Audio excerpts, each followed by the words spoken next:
Hebreus, capítulo 2. É fundamental que nos apeguemos com firmeza ao que ouvimos, para que não nos desviemos.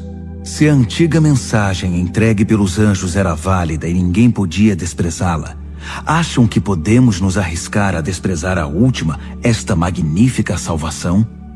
Antes de tudo, ela foi entregue pelo Senhor em pessoa, depois cuidadosamente transmitida a nós pelos que dele a ouviram.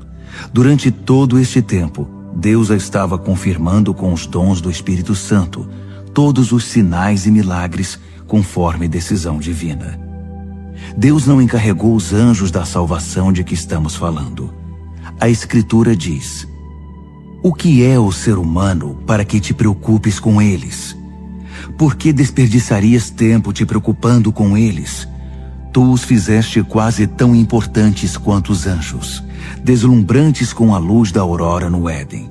Depois, deste a eles responsabilidade sobre o mundo que criaste."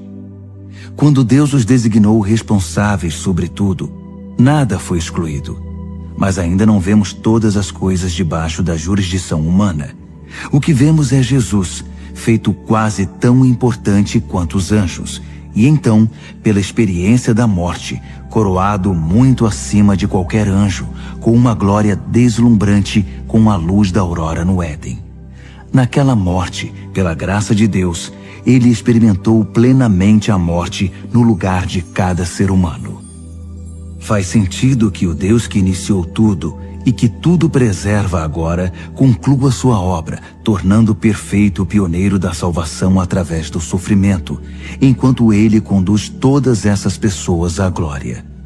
Uma vez que aquele que salva e os que são salvos têm uma origem comum, Jesus não hesita em tratá-los como família, dizendo: "Vou contar a meus bons amigos, meus irmãos e irmãs, tudo o que sei sobre ti.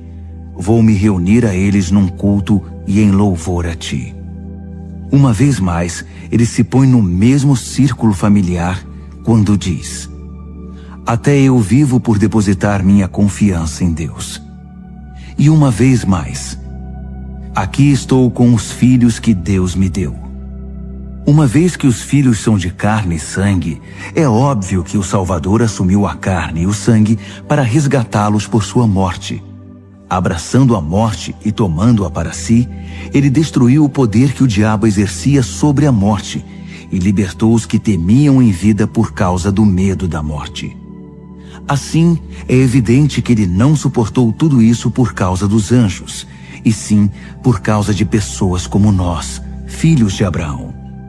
Foi por isso que ele teve de assumir a vida humana de forma integral.